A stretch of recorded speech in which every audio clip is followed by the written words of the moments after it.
name is Liam Fuller, and I am here conducting an interview for the Central PA LGBT History Project. I am here with my friend Morgan Bates, and today is the 24th of August. And we are in the basement of Bosler at Dickinson College, Bosler Hall. My first question is, do I have your permission to conduct this interview? Absolutely.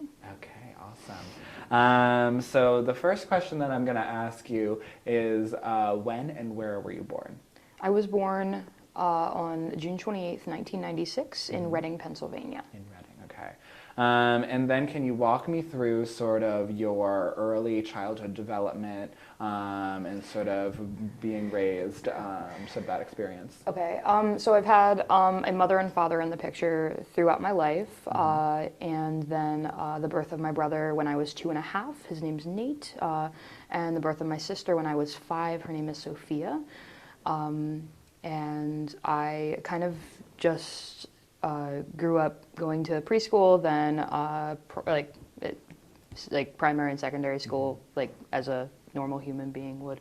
But I just recall like most of my development kind of being a little bit different because my mom worked second shift and then would work weekend shift because she's a psychiatric nurse. So some things were a little different, not like a mom at home like all the time or mom coming home late. My dad was the person who raised me like more, but my mom was the one that I saw as more influential. So my dad had a lot of like what I would say at that point be subconscious influence in my life. As did my grandmother, who took care of me sometimes as well when he had work too. I have 4 grandparents who were all also in the picture and are all still alive, shockingly enough. But only one was really around a lot when I was younger, but all live in the area. I also recall not being interested in like gendered, stereotypically female like toys and things like that. So like people would get me all the Barbies, but I was a lot more concerned about like making sure that they were teaching each other different things in school, not like going out with Ken, and like just different things even when it was more gendered. And in general, my favorite thing to do was to read like random literature that I found on pretty much anything. Favorite topics included the history of the presidents of the United States. I memorized those by the time I was 6, which is concerning. And I loved reading up on ancient Egypt. And yeah, like that's what I did. I also loved Star Wars Legos and Star Wars and Harry Potter. Just I did my own thing. Yeah. So, like, kind of in general, till maybe age 7, that's kind of where things were at. And then did you spend your entire childhood in Schuylkill Haven? Yes, I was brought up in Schuylkill Haven from the time I was born, like once my parents took me home from the hospital until like now I still go home and it's still Schuylkill Haven. Okay. We only moved once when I was 9. We just moved from one side of town to the other. Okay. So I've always been a part of Schuylkill Haven Area School District and then have always lived in the same town, in the same borough. And then, so with your mom being a psychiatric nurse, does that mean she's the primary breadwinner of your family? Yes. Okay. What was that like growing up, having your mom fill that role? I didn't realize it until maybe age like 9 or 10. And that was a very interesting time because I realized, oh, well, Dad has 3 jobs and Mom has 1. Why is that? And then like understanding that Dad had 3 jobs to make ends meet, but Mom was making most of the money. And like Mom was the one we really, really relied on. And her job was like, if you want to talk about finances, much more important than my father's. He was laid off when I was, I believe, 11. And it did not impact us much at all because my mom was just like the person making most of the money. Yeah. And then can you walk me through like your education, sort of how did you enjoy school, what was it like going to school, things like that? Sure. So kindergarten was fine. By 1st grade, I was getting in trouble for like not wanting to pay attention in class. They tested me for gifted at that time, and then actually I did not like pass that test or whatever, but then did when I was in 6th grade. And like there was some confusion there, but like in general, I did not belong in some of the classroom settings that I did, because I in many ways was like way past where I should have been. That said, socially, I was at the same level as everybody else, more mature and using much bigger words than everybody else and causing problems doing so. But like in general, like I gravitated towards older children, but was still developing at the same rate as everybody else. So having the same social problems, wanting to hang out with older kids, and telling a teacher that she was beating a dead horse one time because she repeated herself more than once. These were standard situations in the classroom for me. By 2nd grade, I wound up having a teacher who did care about like giving me kind of an extra challenge and a push. So she would school me on the president. She'd be like, okay, so why don't you write about this? And like, so one of the intellectual interests I had, she played towards that, and that was really nice. And from there on, I did start to find teachers who cared about giving me that extra push while still encouraging me to interact with other kids. That said, by I think 3rd grade, I started to realize that some of my political leanings were different. My way of being was a little different, and that all just really came up a lot by the time I was in like 5th grade, 6th grade. So, yeah. And then were these sort of like political leanings, how do you develop them in your own time, or did they come from your family? So my dad was a registered Republican until I forced him to re-register at age 16, because it just didn't make any sense anymore. But like my parents, they didn't really talk about anything, not around me at least. They kept the TV on, the news on, and I picked up on everything. But my grandmother, my paternal grandmother, she would like share some things with me, and the more that I did my own reading on it, mind you, I was 8, but doing my own reading on it, I was like, no, like John Kerry, that's what we want. That's what we want. And everyone else, they said, oh, I like Bush because mom and dad are voting for Bush, and Bush is great. And that became like an issue for me socially that early. By 7th grade, we had a debate in the classroom, Obama versus, who was it at that point? That was McCain, right? Yeah. And it was basically me versus most of the rest of the classroom. Everybody else who sided with Obama did not know what to say. Everyone who sided with McCain, like them versus me, it was very complicated because they were just going off of what their parents were saying. And that told me everything I needed to know for the rest of my high school career. It was a lot of people just doing what their parents said when I wanted to think for myself very early on. Okay. And so then did you enjoy school? What kind of student were you? I was an A student, almost always the top of my classroom setting.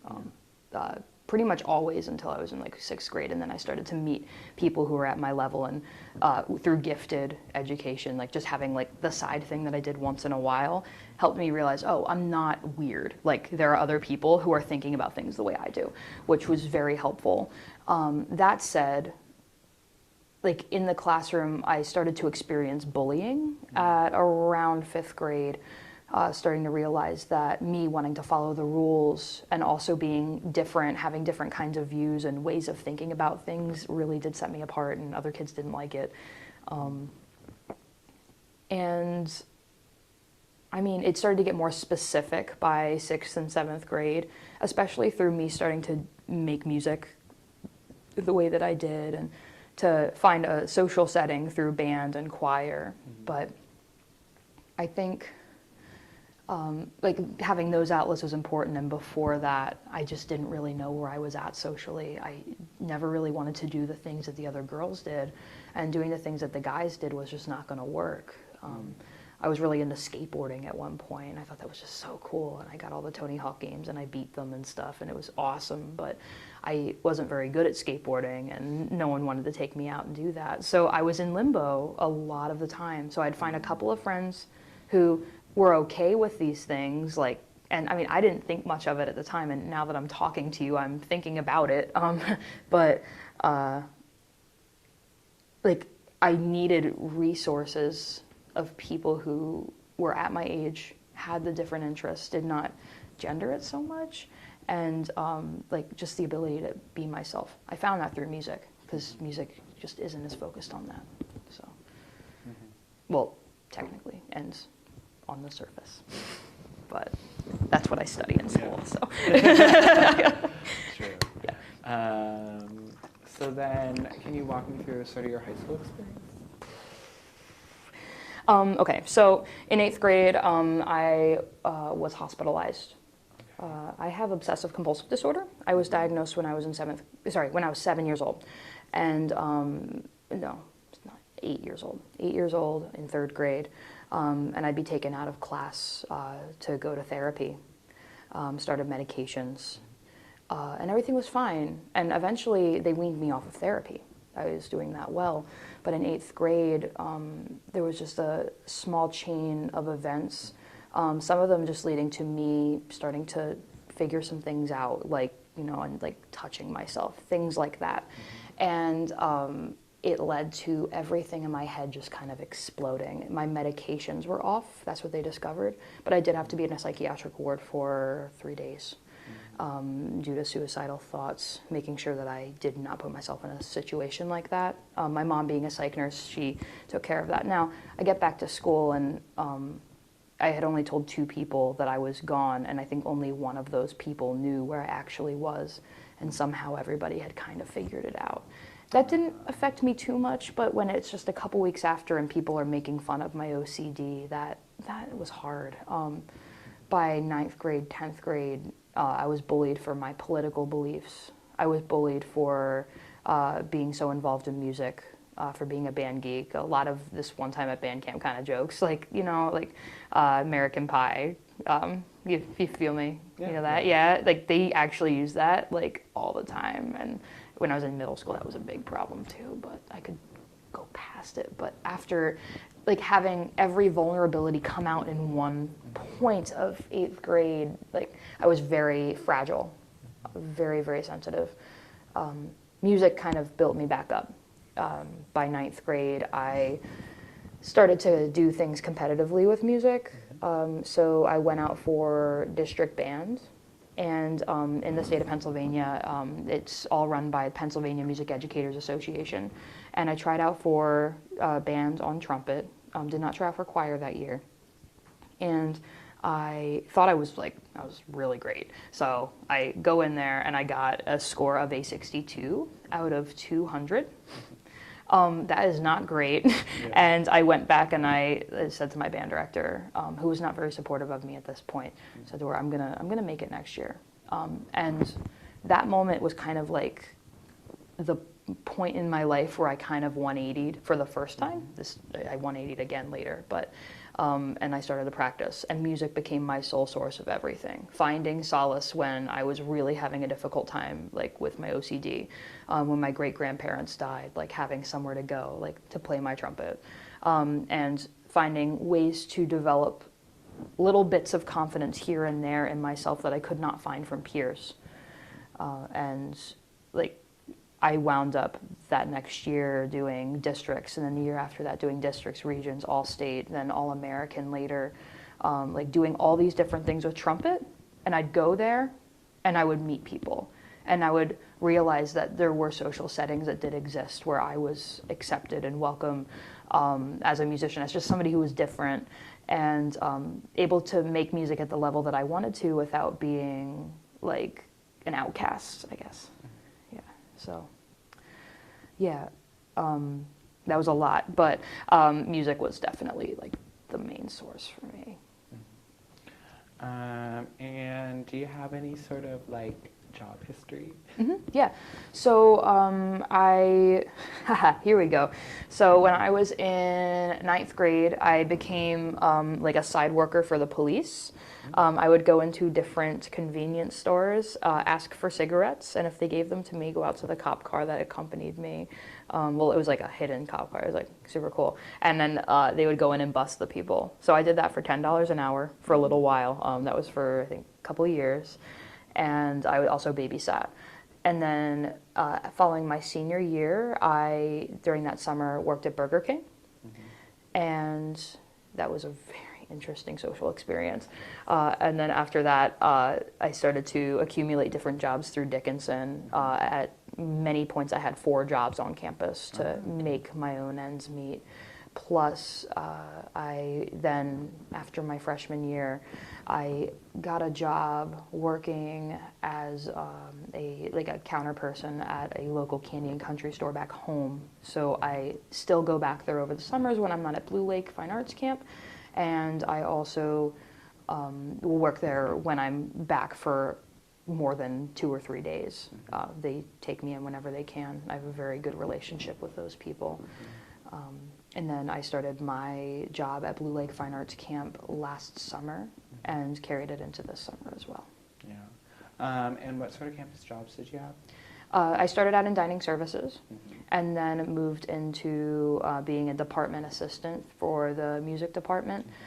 And the year after that, I became a worker for Center for Service, Spirituality, and Social Justice, and did religious life specifically, and then also did department assistant for music department, as well as being a teacher's assistant for music theory. And then, also my sophomore year, I was a driver for public safety, and then did that some of my junior year as well, but then eventually ended that job just due to time. I just did not have enough time to practice, so, yeah. And then, so then that sort of is a nice foray. Can you talk about like the religious presence in your upbringing? Yeah, this is particularly interesting because my mom is an atheist, and my dad, he was brought up Catholic and then converted to United Church of Christ, Protestant Christianity, when he was in his 20s. He was he had such a profound Roman Catholic faith that he actually was going to become a priest, but then met my mom and decided he wanted to have kids and like do other things. So he stopped that whole process, just kind of right in the middle of it. And his faith and his interest in going to church led me to go to church as well. And of the 3 of my, so the 2 of my siblings, of the 3 of us, I was the one who was most interested in going to church. I really found a home there in some way because I could just think on a different level than I was at school. That became a problem by age 11 when I started asking questions. And when I started asking questions, shit kind of hit the fan because I wanted to understand LGBTQ concerns and I wanted to understand other things like sex, and is sex allowed, and before marriage, why do we make sex such a taboo topic? And these topics that I wanted to discuss were not always what the teacher wanted to discuss when we were talking about Luke that day. That said, sometimes later on, at least when I started to realize the social boundaries, I'd feed them into things, but I always was the minority opinion. And not just the minority, I was the only one sitting there who had my view. There were a couple of other people in the church who were on my side of things, and eventually I came to learn that there were more than a couple, a good number of people, but we were the smaller voice. And I'm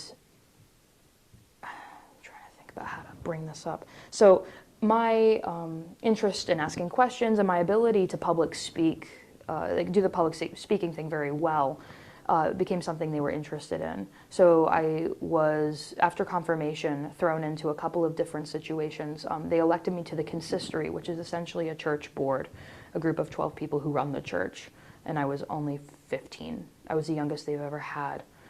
And doing that, I found my own voice even more, being able to speak up with adults. I felt like an adult in the church at that point.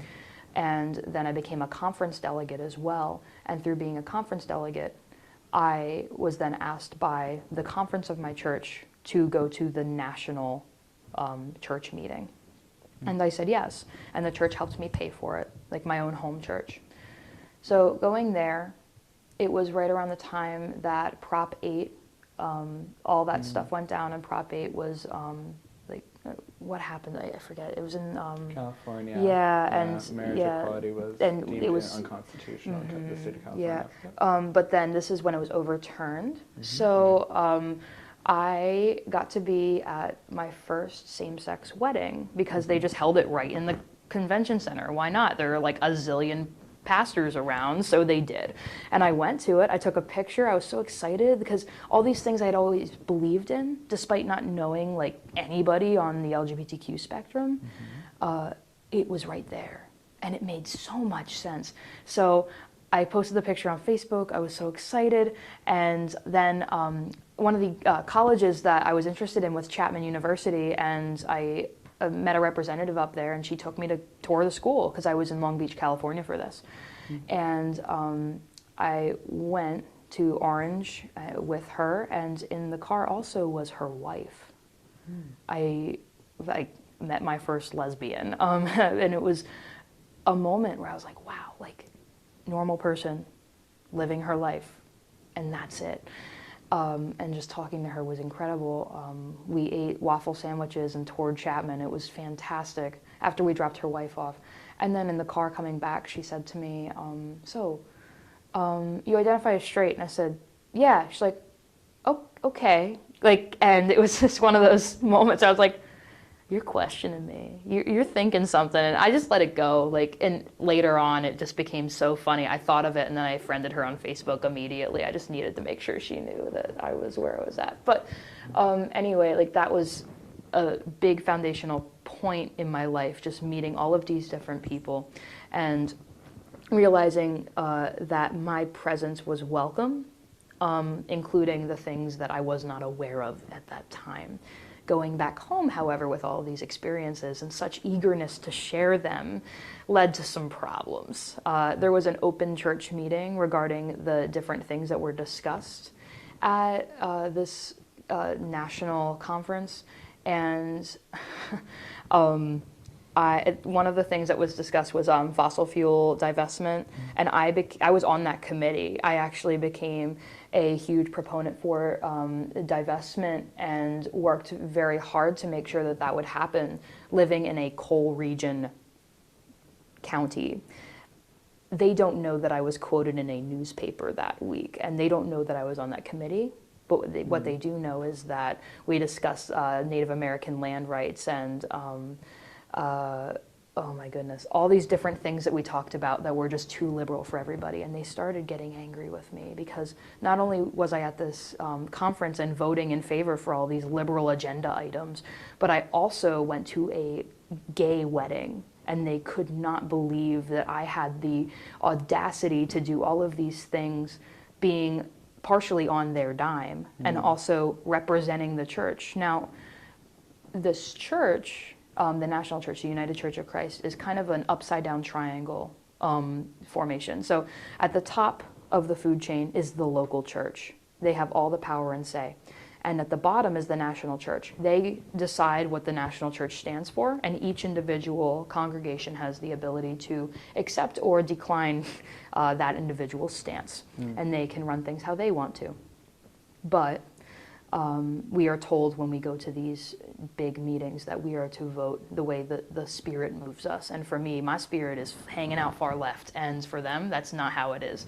And they had to deal with that. It turned into a verbal attack that really hurt me. I still shake when that woman comes near me. And that was very, very difficult for me. I started to realize that I just didn't really have a home there the way that I thought I did, despite being used all the time for my youthful energy and my ability to persuade people and to, I was also just very spiritually inclined, so being able to interpret things the way that I did and ask big questions when they weren't political, but they didn't like some other parts of me. Just the liberal parts, because again, like none of the other stuff had come open and out to myself, at least. My pastor was always there for me through all of this, and I did work on the side with his seminary, Lancaster Theological Seminary, and they had a program called Leadership Now, and I would attend their events as well, including an academy that they have for high school students. where they encouraged free thinking, and they just really lean left with everything too. Very open about LGBTQ concerns too. So I was just really interested going there and meeting different people, and every time I met somebody who was on the LGBTQ spectrum, it was like the most amazing thing to me, because they just made so much sense to me. And my pastor kept helping me keep going. He was my push without having to push me at all. Very quiet, soft-spoken guy who would just say, "Why don't you?" And I would do whatever he said. When he left around, I think it was right after my first year at college, my dad left too and took my siblings. Although my siblings at this point were not religious at all, and they just go to appease my father. I decided to stay. I felt like I still had some work to do, and I was not going to back down for anybody. Even though my pastor wasn't there anymore, I wasn't going to let the way that I think that God moves me be changed by others. And I was going to make sure that younger people, including one young man who I believe might have a very difficult year ahead, being at his first year of college and likely being on the LGBTQ spectrum and being from the most hateful family of all of them at my church. I needed to be a support for people, even if they didn't know that I was being a support for them. I drove myself out. But the summer before I left, that same young man read right out of the Bible one of the most difficult passages. And I left the church after I came out. And I didn't look back. Despite that being one of the most influential places in my life, I just could not bear the thought of having to go in there and take off my bow tie. Like not being able to be myself and not being able to live my life to my fullest, not even being able to get married there. It just wasn't going to work for me. But that whole chapter of my life, it just ended with me coming out. And I wrote them a letter. I sent it. And I was actually asked to send it again because I believe that the secretary of the church threw it away. There were a lot of politics, and I just couldn't deal with it anymore. So that's a lot of stuff, but that was a huge part of my life growing up. The national church is so liberal, and so open, and my local church was just not having it. So, yeah, it was very hard. Yeah. And have you found a new congregation? I have. St. Mark's in Cressona, which is right next to where I live, the neighboring small town. My dad promised me that it would be great because there were other gays there. And I'm pretty sure that's how he said it too. But I have been misgendered every time I walk in those doors. And even though that's not something anybody does intentionally, that's something that hits you very hard. And I think in general, like, it's just been difficult to find a new place. At least at home, everyone knew what pronouns home meaning St. Paul's where I used to go. Everyone knew that I used she, her, hers pronouns. Everyone knew that I was just wearing what I wanted to. At least they knew who I was as a person. Now I'm just Rich Bates's daughter, and I play the trumpet. And I've even been told that I need to go change my wardrobe and grow my hair out. This was supposed to be the most liberal congregation in my town. So I continue to struggle. I'm also dabbling in Judaism these days because I found a lot of spiritual meaning and purpose through that. Yeah. And by the way, you might want to ask this later, but there's a little bit more to everything because I did go back to that conference again in a different place, and that led to me coming out. So if that's at all helpful, I can do that now, or if you want to write that down for later. The next question is coming out. Great, so. okay. Yeah, I figured I'd just throw that out there. Okay, so second time I went to the national conference in 2015. Wow, oh my goodness. Wow. I went and I felt this really, really weird spiritual presence, and I realized, like, wow, like, I need to do something with this. And the first thought in my head and the first thought in everyone else's head was ministry. Okay, cool. So that sounds like a good plan. It's probably a lot more stable than being a professional musician. So I figured, okay, this is neat. And one of the people who I was at the conference with said, hey, I'm going to some leadership conference, and since you just came to understand like your spiritual intentions and stuff, I think it'd be really good for you to come with me. It's in Boston, let's go. And I said, okay. So we went to Boston for a smaller like leadership conference for the church. And there I met a bunch of people who were students at Andover Newton Theological Seminary. And for the first time in my life, I consciously recognized somebody not being cis male being very attractive. And I just started thinking, wait, like this doesn't seem right. And then I looked around me and I started seeing all these women and thinking, wow, they're attractive too. And the more I thought about it, the more I'm like, what's my attraction to men? I don't understand. Does it even exist? And the more I asked myself questions, the more I was like coming to terms with the fact that my attraction to males would go down as my attraction to females, like the conscious sensory that I had there would go up. It just a split. I, within, I think a week, I talked to a friend and I said, there was somebody at this conference and they were beautiful. They might not have been female or male, but they were beautiful. And my friend said, do you think you're, and I said, I don't know, but maybe I'm bi-curious. And bi-curious for me meant many other things to come. And got back to campus maybe a couple days later. All of this happened very close to the end of the summer. And I was talking about two things with all of my close friends. Me feeling this call to do something with my faith, and me all of a sudden realizing that I have an attraction to some women.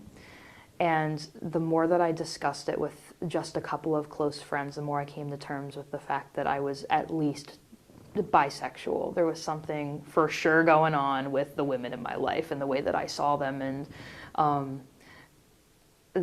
the way that I just was internally my entire life. It just made too much sense. I was listening to the soundtrack of Fun Home last night, and the song Ring of Keys just always will like speak to me for that same reason. Like when I saw people who identified in a similar way to the way I identify now, there was just this open door for me. And yeah, I think it was through meeting up with Erica Lawrence, at that time Erica Gordon, and just talking it out that I realized, yeah, I'm gay. I'm gay. I'm gay, I'm gay. And I just kept saying to myself, Morgan, just let yourself keep speaking in like your own way internally, but you know what you are. Like, and I called my parents very soon after that. I don't like keeping secrets, and I'm not about it. Came out to my grandparents. My parents were okay. My dad got very upset with me on the phone because he wished that I had told him in person. But they were coming up for a visit that weekend, and I was not going to tell them with my siblings. That just didn't seem fair to my siblings. My brother being a Boy Scout, very active and also rather conservative. And my sister, despite like me knowing that she would be totally okay with it, I was worried that it would be too much for her at once, especially if my parents had a reaction. My mom was okay. Most of her difficulties came later. My dad, after yelling on the phone, was great. He was very supportive. I think the only thing that was kind of weird was he then felt the need to like discuss it with everybody at home, not just in my household, but like telling random neighbors, so you heard about Morgan? Like, and I became the hot topic of my town for a couple weeks.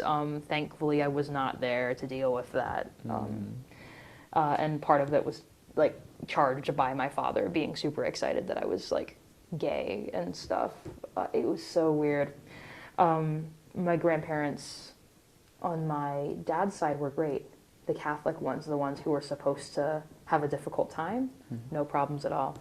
the ones who are non-practicing with religion and are technically supposed to be pretty chill with things, like they always claim to be very accepting and open-minded, had the hardest time, especially my grandmother, who said that I've always been looking for the newest and greatest way to stick out from the crowd. That was her claim to me, that obviously this couldn't be a thing. Within a couple weeks, I actually sat her down. I said, look, like, this is who I am. Like, deal with it. You're fine.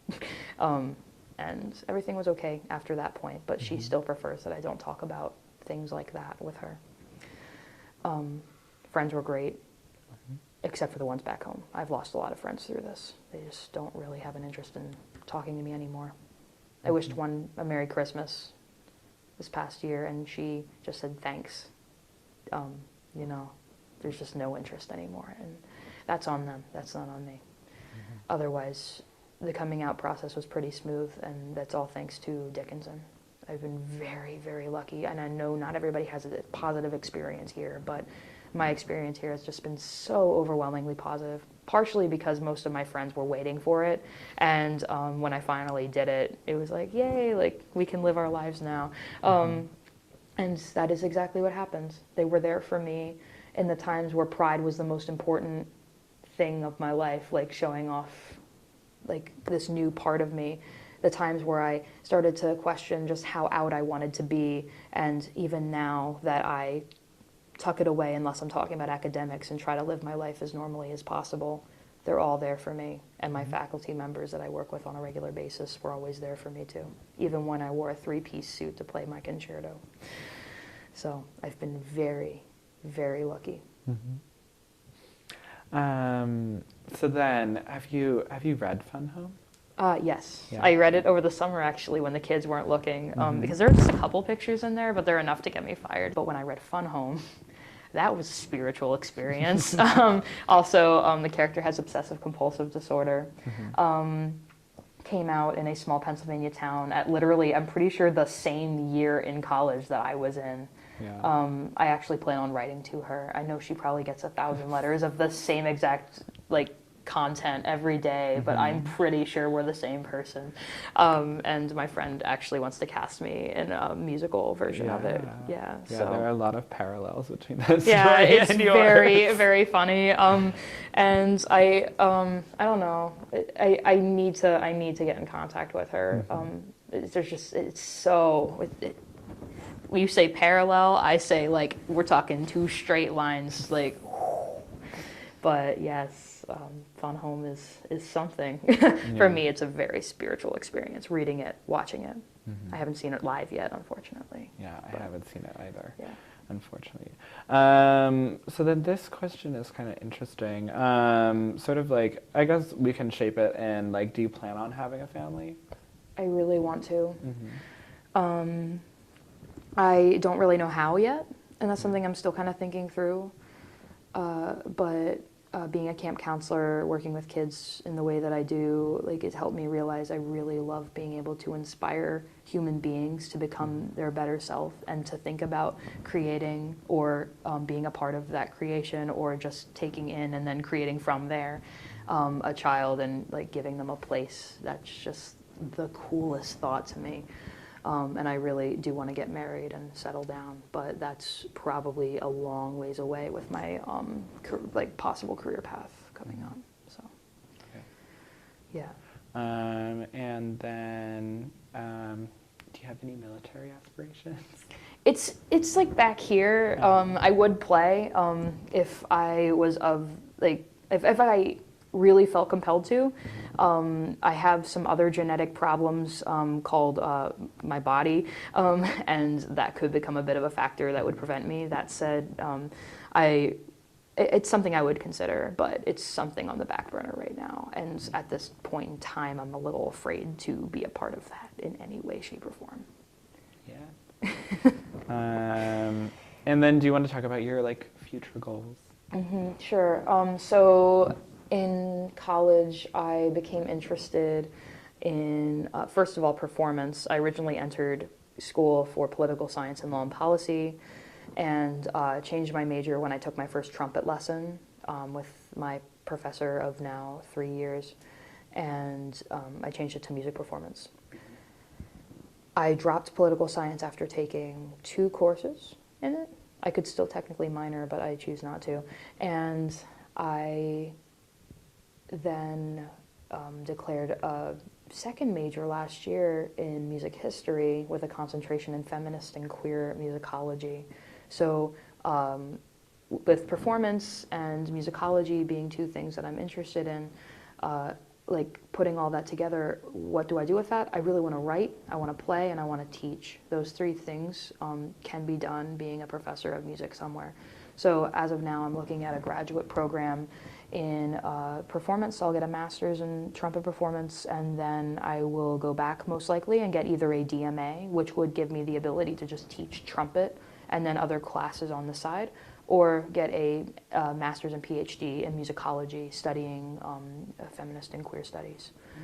I want to be a professor. I want to be a part of a college community and to be the resource that so many professors were for me through just discovering my voice with music, learning how to research, coming out, being comfortable with myself. They were all there for me, and I want to do the same thing for others. So that's my big future plan. If I find a performing job along the way, I'll do it.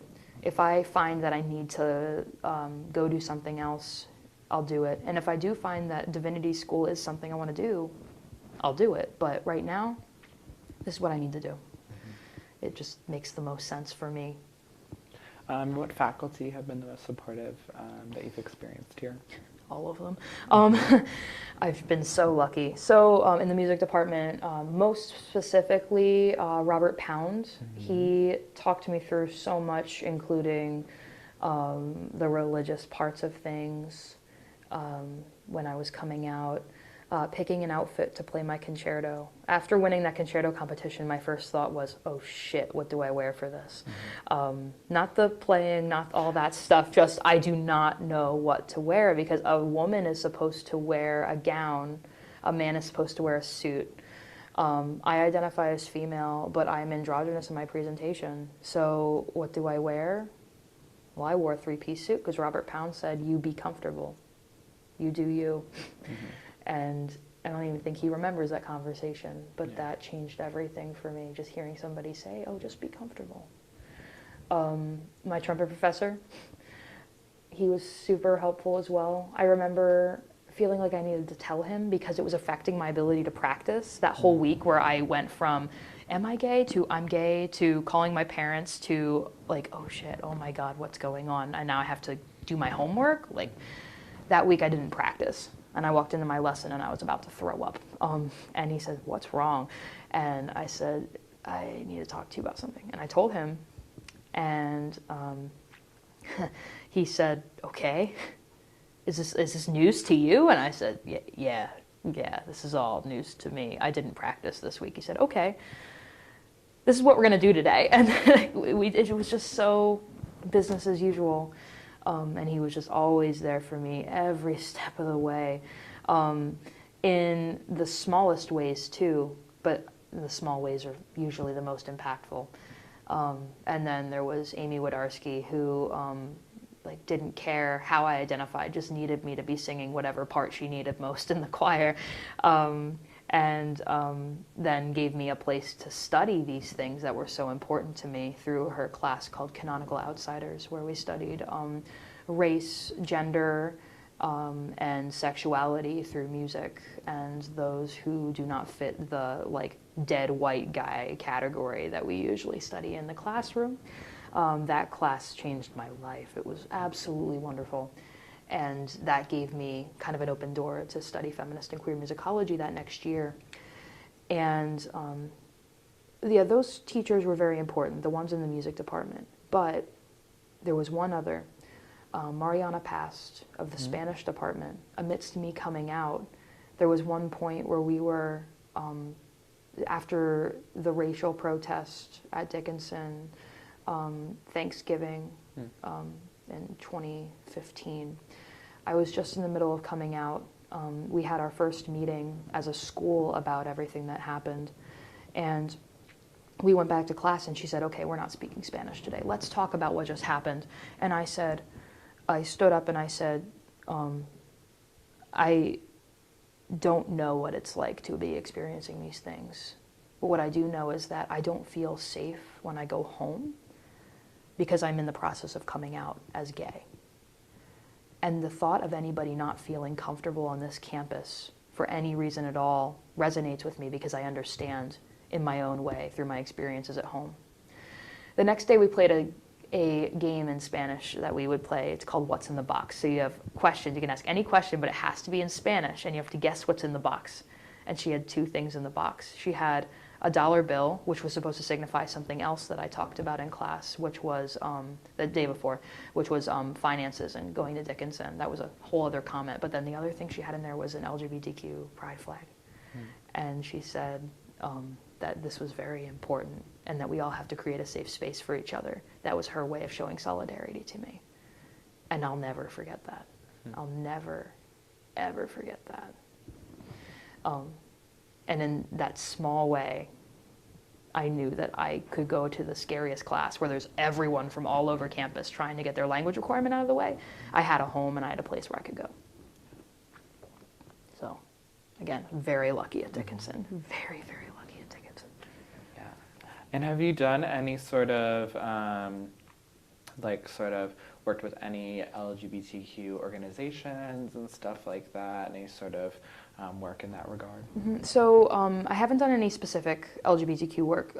What I have done is I've basically taken my entire job working for the Center for Service, Spirituality, and Social Justice and put my LGBTQ spin on everything. So making the office, and we do interfaith programming, but making everything that we do more inclusive towards the LGBTQ community, making sure that if we go to any faith centers that they're going to be accommodating to the fact that we are going to have a diverse group of students there, and making sure that they don't announce their stance on those things, because some are very open to doing that. And then also making cool. And also, I made a list that is still in Landa's house that has all sorts of different faith organizations and centers where people will have a place to go, and then planning faith and queer identity conversation with faculty, students, and local faith leaders about justice for the LGBTQ community in faith settings.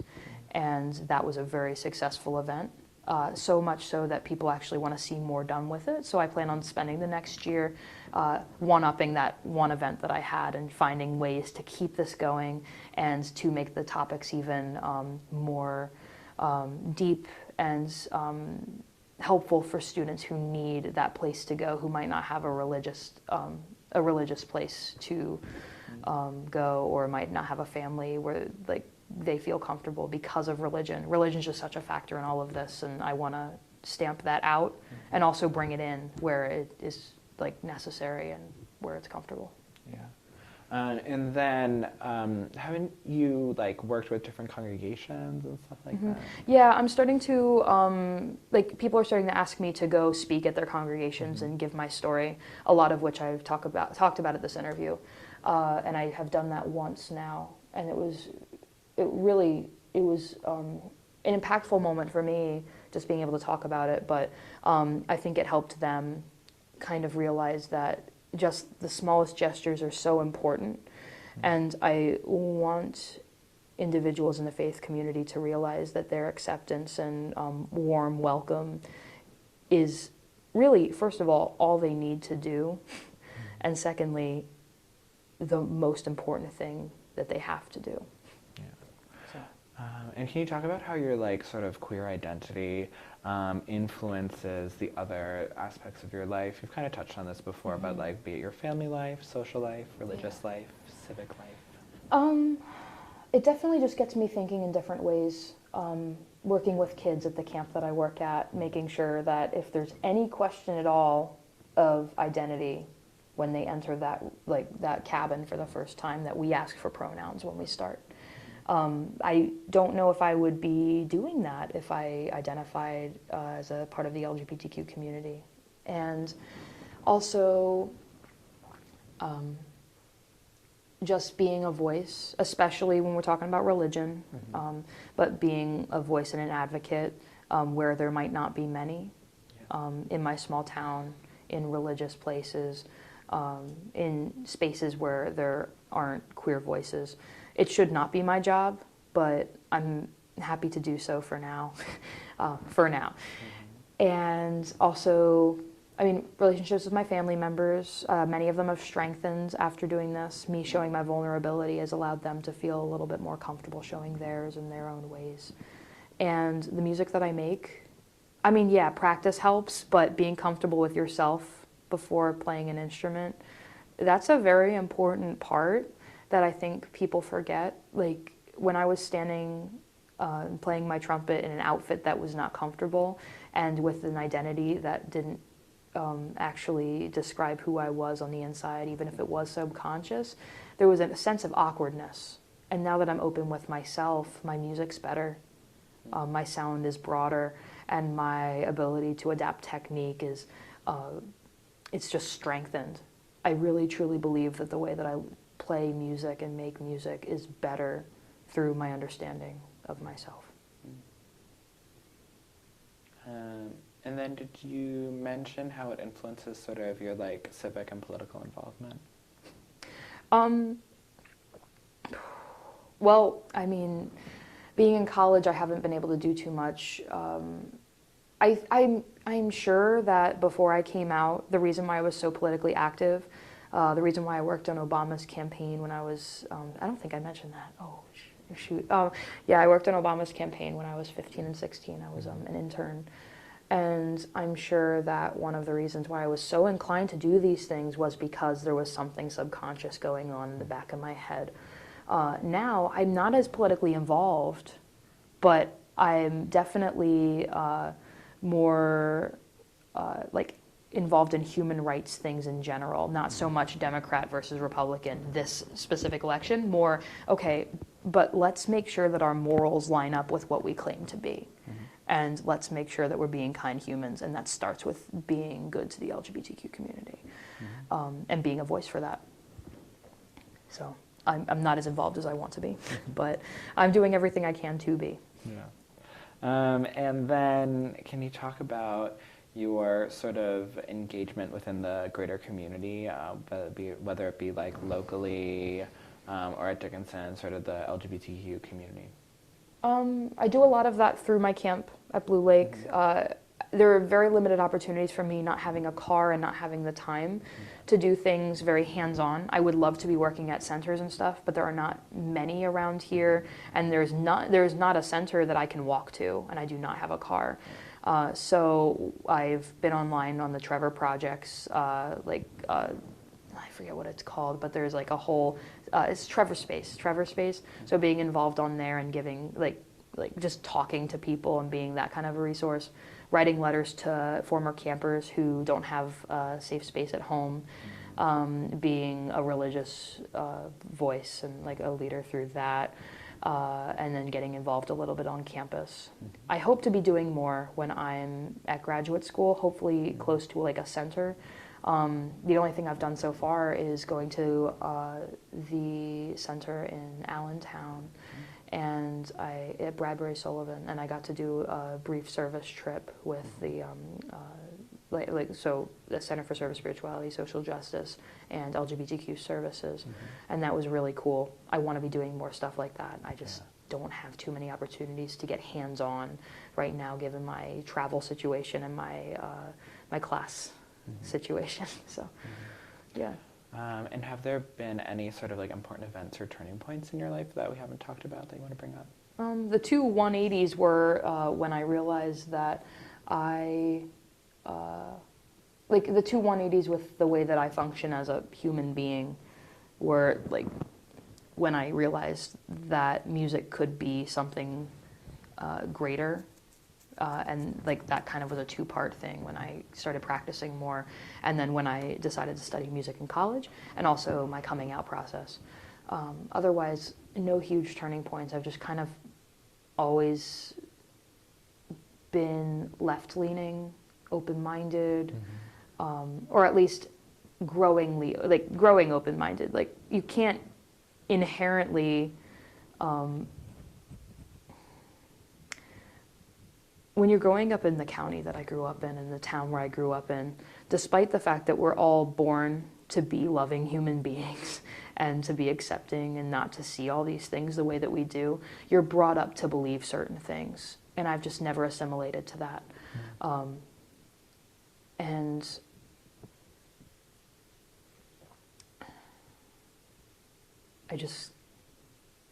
I could never, there was never a point where I said, oh, well, of course. It was just always, yeah, well, that's a human being. And so I can't really say there was a turning point for the way that I see the LGBTQ community, because I think I've always seen them in the same way. It was just knowing what it was called. At one point, somebody had to explain what the word gay meant, and then more terms from there. But there was just never a time where I discovered anything. It was just meeting people, getting more comfortable. Yeah.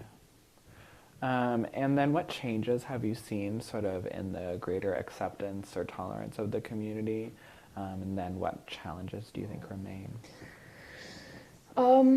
Talking about, say, my own experiences in my hometown, the biggest challenge is taking bigotry and shoving it away, but that's going to take a very long time, unfortunately, and our current situation politically is not helping anything. The biggest challenge is, honestly, like, coming out as somebody who has a sexual orientation other than heterosexual. That's really not too bad in my hometown, but coming out as transgender is a huge problem. And even just either being cisgender or identifying with a female or male, people still have a problem if you wear the other gender's clothing, with air quotes around that. I think that openness to gender is very important where I come from. And sexual orientation, it's getting there, slowly but surely. You have a much bigger problem if you are, like, male and saying you like other men than if you're female and saying you like other women. There's fetishization. Sorry, the lisp just came out full force there. The fetishization exists too, and that's a nightmare. But that's my hometown. At Dickinson and say Central PA as a whole, it's just remembering language, remembering how important rhetoric and language are, asking pronouns if you're not sure, not using miss or sir because you're not sure, you're never sure, and just stamping out the way that we see gender as a binary topic. Again, I think sexual orientation in general is starting to get there, but gender is a big problem that people face because we're so, like, used to thinking in a binary way, and Central PA as a whole, it likes to stick to that binary sense, and it's not helping anybody. It's certainly not helping me, and it's not helping many of my friends. And as a national, look, yeah, it's a roller coaster right now. All we need to do is love people. That's it. Just be a good person. I just don't see why it's that hard. I just don't. Especially people who call themselves Christians or call themselves people of faith. Just love people. That's it. And I wish people would see that, but unfortunately we're too concerned about saving money in the military.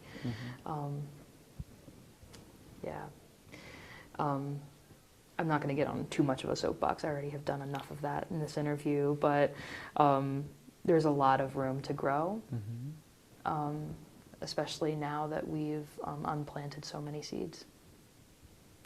Yeah, well, you can kind of get on your soapbox because that's sort of the next question for you, because something I've been asking a lot of people this summer is, what does it feel like to be queer during the Trump presidency? Like, you don't matter at all. like every part of hope that ever existed has been just absolutely torn away from you.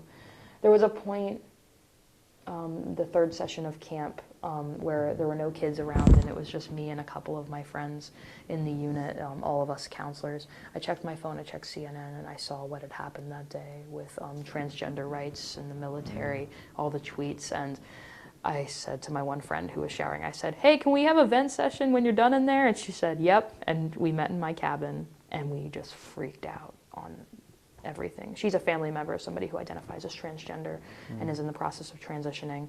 And we just sat and we talked about it. I think just talking each other through it and being supportive is the only way to get through this time. But until impeachment happens, / the end of the presidency, but I'm sure impeachment will happen, so it's fine. We have to just keep going.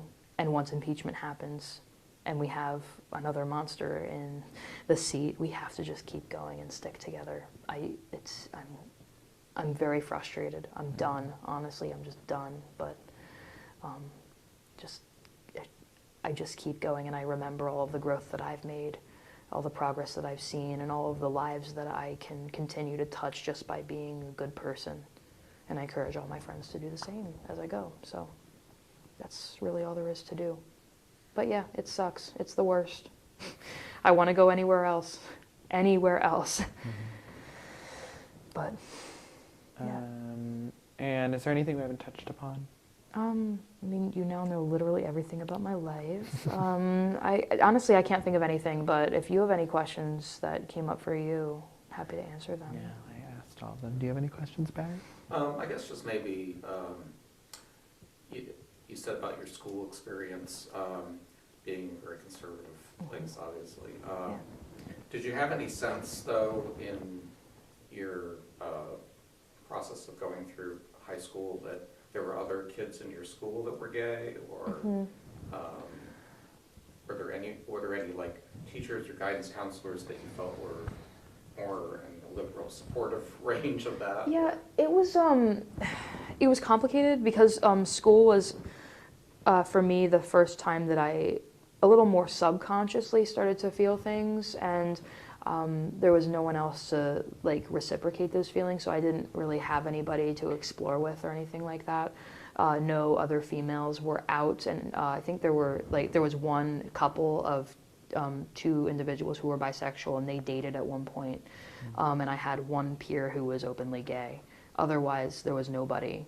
And I think we had one transfer that was gay as well. But everyone else, it was like I think it was like maybe one person per class year that identified, and statistically that's not possible. So now since then, one of my classmates has come out as trans. A number of us are identify as lesbian, gay, bisexual, or pansexual, somewhere on there. And what's kind of nice is like we've kind of created a tiny little community of our own to a degree. I've never felt ostracized by anybody in that school after coming out. I do know that it was a hot topic for a little while in my high school because I was a student that people didn't forget about. I also have siblings who are there, and that's very difficult for them. But that school as a whole was never, like, we just didn't talk about it. No GSA or anything.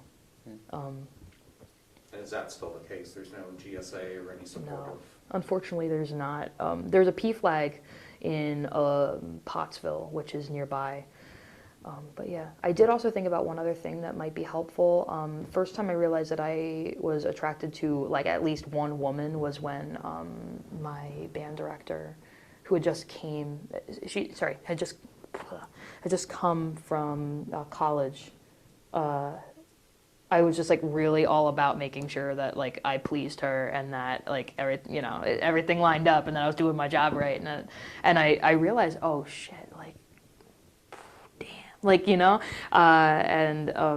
I talked to my therapist about it and I talked to my mom about it, and my mom's response was actually like solid, golden. She says, okay, you're going through some hormonal states right now. You are 13 years old. This is fine. If this happens again, you come talk to me and we'll figure it out. But for now, just keep going. Like, Morgan, you're like, 13.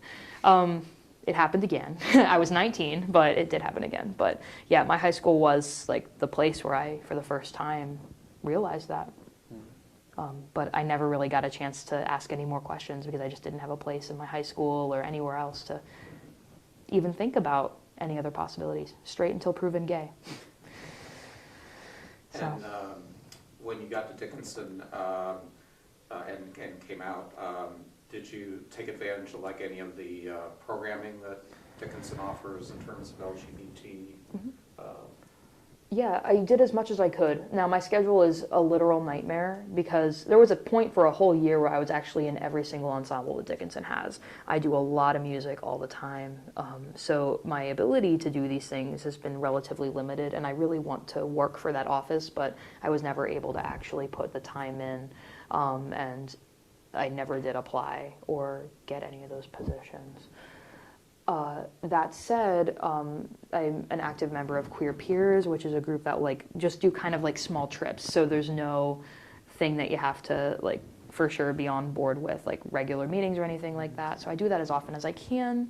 I do everything I do through Religious Life with CS3, and I find as many opportunities as I can, but they're so easy to find through LGBTQ services. So yeah, just talking to my peers, straight, gay, wherever they are on the spectrum, helps. So yeah, I'm very, very lucky. Okay, well, I don't have anything else, so I think that about does it for us. Yeah. Thank you. Thank you, Oh, Morgan. thank you. This is awesome.